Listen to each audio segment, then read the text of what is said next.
Ser um perdedor é uma coisa ruim?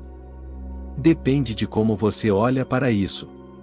O filósofo estoico Epicteto disse algumas coisas valiosas sobre o que geralmente buscamos na vida. Conquistas que a sociedade de hoje vê como marcas de sucesso, como riqueza e fama, Epicteto via como insignificantes em comparação com as coisas pelas quais realmente vale a pena viver e que só podem ser encontradas dentro delas. Ele observou que a busca contínua por realização e validação nos impede de adquirir algo muito superior, um estado de felicidade inalterado pelos caprichos das circunstâncias externas não confiáveis, incluindo as opiniões dos outros. Mas temos tanto medo de sermos vistos como perdedores que estamos dispostos a sofrer em troca da aprovação de outras pessoas. Que estado triste de estar, pois ao investirmos o nosso dinheiro em bens externos, tornamo-nos dependentes deles e desperdiçamos as nossas hipóteses de sermos felizes e livres. De acordo com Epicteto, devemos estar dispostos a abandonar o que ele chamou de coisas menores. E se isso significa que nos tornamos perdedores totais aos olhos da sociedade, então vale a pena pagar esse preço. Este vídeo não defende a negligência ou a automutilação, muito pelo contrário, do ponto de vista estoico. Explora a filosofia de Epicteto, mostrando uma maneira diferente de determinar o que é importante na vida, o conceito de ser um perdedor e por que ser visto como um perdedor não precisa ser uma coisa ruim. O que é um perdedor? O dicionário Merriam-Webster nos fornece uma definição que se encaixa no assunto deste vídeo, e cito: uma pessoa que é incompetente ou incapaz de ter sucesso. Fim da citação. Mas a competência e o sucesso estão nos olhos de quem vê. Quando alguém é competente, algumas pessoas considerariam uma pessoa competente, enquanto outras a considerariam incompetente. O mesmo vale para o sucesso. Quando alguém tem sucesso, construir e administrar uma pequena empresa como um salão de cabeleireiro é um sucesso para muitas pessoas. Para outros, sucesso significa colocar pessoas em outro planeta. As definições de competência e sucesso mudam continuamente com o zeitgeist, dependendo de determinados ambientes sociais e setores da população e também da cultura e da religião. Portanto, o conceito de ser um perdedor é bastante fluido, vago e, fundamentalmente, não significa nada mais do que o que as outras pessoas pensam disso. Contudo, suponhamos que colocamos esta ideia de perdedor no contexto das sociedades capitalistas e consumistas de hoje. Nesse caso, vemos que está profundamente ligado à aquisição de coisas externas, principalmente dinheiro e fama. As pessoas têm uma visão geral específica do que precisam para completar, o que varia de maneira geral. Para muitos, é um trabalho bem remunerado, um parceiro bonito, os 2,3 filhos e a cerca branca. Para outros, esta imagem inclui ter um grande número de seguidores nas redes sociais e um círculo social grande e interessante que serve como prova de desejabilidade. E se você não cumprir o quadro geral, então você é um perdedor. Você é incompetente para adquirir o que geralmente é desejado e, portanto, incapaz de ter sucesso na vida. Tragicamente, ser um perdedor é um golpe duplo. Significa que você não apenas falhou aos olhos dos outros, mas também foi ridicularizado por causa disso. Mas quão desejável é ter o que deveríamos ter em primeiro lugar? E quão ruim é ser ridicularizado se não o temos? É aqui que entra Epicteto. O que é que queremos? O que torna os bens materiais, a riqueza extrema ou a fama no Instagram tão atraentes? Simplificando, é a sua promessa de felicidade que nos faz querer persegui-los. Fantasiamos sobre um mundo em que muitas pessoas nos adoram enquanto saboreiam coquetéis na praia, arrecadando comentários e curtidas em nossas páginas de mídia social. Como isso deve ser ótimo. E por um tempo, essa vida pode ser ótima, mas eventualmente nos acostumaremos e retornaremos à nossa felicidade básica, que agora tem um preço muito maior. Epicteto não tinha em alta conta esses bens externos. Ele os descreveu como fracos, servis, e o mais importante, fora do nosso controle. Ao perseguir coisas como riqueza e fama,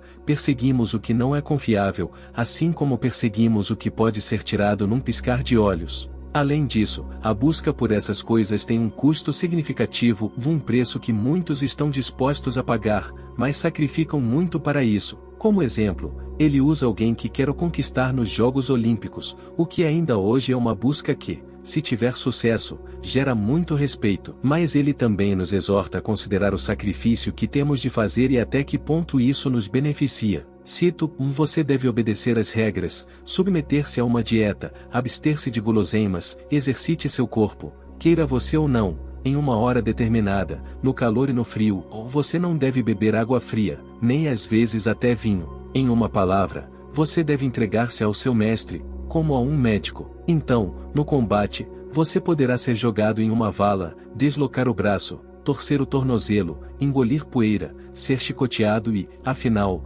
perder a vitória. Fim da citação. Então, isso vale a pena? É sensato submeter-se a tal trabalho, apenas para, como disse Marco Aurélio, um estalar de línguas, especialmente se pensarmos que o elogio público é inconstante e pode se transformar em vergonha pública num piscar de olhos? Essas coisas não são consistentes, disse Epicteto, e ele enfatizou que vale a pena perseguir apenas as coisas que estão sob nosso controle, que são qualidades internas como contentamento, alegria, ação correta, tranquilidade e o poder de restrição. O resto é superestimado e fica em segundo plano. Epicteto distingue repetidamente entre o que as coisas são e a aparência que temos delas em nossas mentes. Por exemplo, ele nos diz que há uma diferença entre como vemos nossos entes queridos e o que eles realmente são. Mesmo que um homem veja sua esposa e filhos como únicos e desejáveis acima de todas as outras esposas e filhos, eles ainda são apenas seres humanos como todos os outros. A forma como aparecem em nossas mentes os torna especiais para nós, e não o que são em si mesmos, sem nosso julgamento. Podemos aplicar esta lógica a tudo o que é externo. O que torna o objeto que perseguimos tão desejável? É o objeto em si, ou é a maneira como percebemos esse objeto? Frequentemente sem surpresa, somos um rebanho de ovelhas que querem o que querem simplesmente porque todo mundo quer. Além disso, não queremos o que todo mundo não quer, que é ser um perdedor. Agora, não que seja inerentemente errado querer o que os outros querem. Em muitos casos, o que a maioria persegue pode ser benéfico em termos de saúde e bem-estar,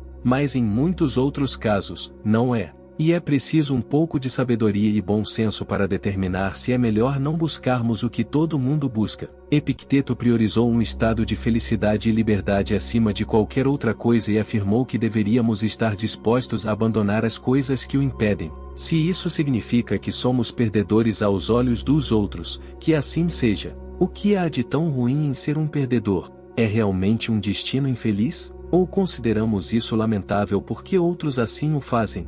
Digamos que temos o suficiente para satisfazer nossas necessidades básicas, mas não temos praticamente nada acontecendo em todas as outras áreas da vida. Não temos círculos sociais interessantes, não temos parceiros, não temos seguidores nas redes sociais e os empregos que trabalhamos não são excelentes ou únicos. Consequentemente, as pessoas nos chamam de perdedores, o que implica que somos de alguma forma menos do que aqueles que fazem esta observação. Ser visto como o menos ou pelos outros assusta as pessoas, pois é um ataque direto aos seus egos, às histórias que contam a si mesmas sobre si mesmas. Mas será que alguém é realmente menos porque lhe faltam certas circunstâncias externas? Alguém rico e famoso é melhor do que alguém pobre e desconhecido? De acordo com a lógica de Epicteto, tal raciocínio é bastante absurdo. Cito, desses raciocínios não tem relação, sou mais rico que você, portanto sou melhor, ou sou mais eloquente que você, portanto sou melhor. A conexão é antes esta, eu sou mais rico que você, portanto minha propriedade é maior que a sua, ou sou mais eloquente que você, portanto meu estilo é melhor que o seu, mas você, afinal, não é propriedade nem estilo. Fim da citação. As nossas circunstâncias externas não dizem muito sobre o nosso bem-estar interior, o que é verdadeiramente importante do ponto de vista estoico. No entanto, consideramo-los muito importantes, tanto que estamos dispostos a sacrificar a nossa felicidade e liberdade para sermos vistos como o suficientes e não como o menos ou pelas massas. Então, novamente, ser um perdedor não é uma coisa ruim em si. É o que fazemos disso. Se virmos coisas como o elogio público, a reputação e a avaliação dos outros, tal como são, nomeadamente, opiniões que são inconstantes, pouco fiáveis, muitas vezes sem valor, baseadas na ilusão e em falsas aparências, e totalmente fora do nosso controle, podemos descobrir que mais fácil tornar-se indiferente a eles. Então perceberemos que ser um perdedor não é terrível. Ser um perdedor não impede a nossa capacidade de sermos felizes e livres, tentando tanto não ser, sim. Cito, que a morte e o exílio, e todas as outras coisas que parecem terríveis, estejam diariamente diante de seus olhos, mas principalmente a morte, e você nunca terá nenhum pensamento abjeto, nem cobiçará nada com muita avidez. Fim da citação. Não importa a direção que decidamos seguir, ainda assim teremos que pagar o preço. A questão é, em que preço estamos dispostos a pagar? Epicteto faz uma distinção clara entre essas duas opções, ao afirmar, ou seja um filósofo ou um dos vulgares. Ser vulgar, a opção que a maioria das pessoas escolhe, tem um custo, e nosso bem-estar interior. Pagamos o preço necessário para alcançar o que é considerado desejável, como riqueza e elogios, o que significa que trocamos nossa liberdade, saúde e paz interior, para participar da corrida desenfreada e acompanhar os vizinhos. Ser filósofo significa que pagamos o preço de provavelmente não ter, ou pelo menos não perseguir, o que o vulgo deseja. Então, é muito provável que vivamos um estilo de vida muito sóbrio, obscuro, simplista, desprovido de prazeres externos, vá aos olhos de muitos, o arquétipo do perdedor, mas, segundo Epicteto, um verdadeiro filósofo sempre coloca a paz interior e a felicidade acima de tudo, até mesmo do trabalho, do dinheiro e da fome. Cito, se você quiser melhorar, rejeite raciocínios como estes, e se eu negligenciar meus assuntos, não terei renda, se eu não corrigir meu servo, ele será mau, pois é melhor morrer de fome, isento de tristeza e medo, do que viver na riqueza com perturbação, e é melhor que seu servo seja mau do que você infeliz. Fim da citação. Mas embora isto possa parecer um pouco extremo, Epicteto é menos consistente ao priorizar o que ele considera verdadeiramente valioso. Para sermos invencíveis por qualquer coisa, devemos estar dispostos a perder tudo.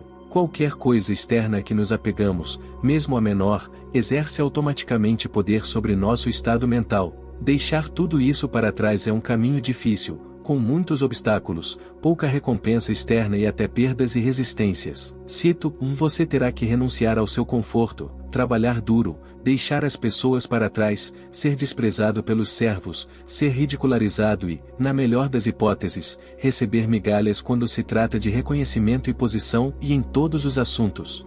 Considere esses custos e veja se você está disposto a pagá-los para obter paz, liberdade e tranquilidade. Se você não estiver disposto, fique longe da filosofia.